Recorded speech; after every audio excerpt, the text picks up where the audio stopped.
ಐತಿಹಾಸಿಕ ವಿಶ್ವಪ್ರಸಿದ್ಧ ಶ್ರೀ ಶ್ರೀ ಚೆನ್ನಕೇಶವ ಸ್ವಾಮಿ ದಿವ್ಯ ಹಾಗೂ ಬ್ರಹ್ಮ ರಥೋತ್ಸವ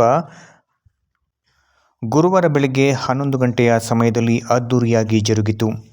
ದಿವ್ಯ ಬ್ರಹ್ಮ ರಥೋತ್ಸವದಲ್ಲಿ ತಾಲೂಕು, ಜಿಲ್ಲೆ, ರಾಜ್ಯ, ಹೊರ ರಾಜ್ಯಗಳಿಂದಲೂ ಸಹಸ್ರಾರು ಸಂಖ್ಯೆಯಲ್ಲಿ ಭಕ್ತರು ಆಗಮಿಸಿ ವೈಭವೋಪೇತ ದೃಶ್ಯಾವಳಿಯನ್ನು ಕಣ್ತುಂಬಿಕೊಂಡು ಪುನೀತರಾದರು.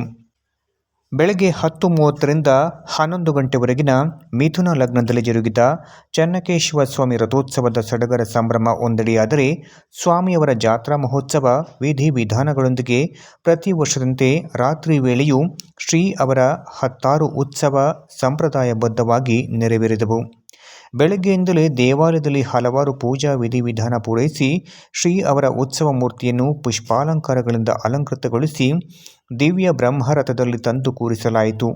ಬಳಿಕ ರಥಕ್ಕೆ ಪೂಜೆ ಸಲ್ಲಿಸಿದ ನಂತರ ಬಾಳೆಕಂದು ಕತ್ತರಿಸಿ ದೇವಾಲಯದ ಆಗಮಿಕರ ಸೂಚನೆಯಂತೆ ನಗಾರಿ ಬಾರಿಸುವ ಮೂಲಕ ರಥ ಎಳೆಯಲು ಚಾಲನೆ ನೀಡಿದರು.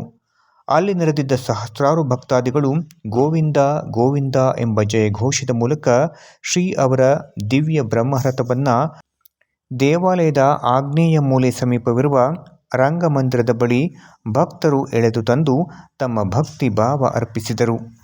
ಸ್ವಾಮಿಯವರ ನೇರ ದರ್ಶನ ಮಾಡತಕ್ಕದ್ದು, ಹಣ್ಣುಕಾಯಿ ಇತರೆ ಸೇವೆಗಳನ್ನು ಮಾಡಿಸುವವರು ಕೌಂಟರ್ನಲ್ಲಿ ಚೀಟಿಯನ್ನು ಪಡೆದು ಸೇವೆಗಳನ್ನು ಮಾಡಿಸತಕ್ಕದ್ದು.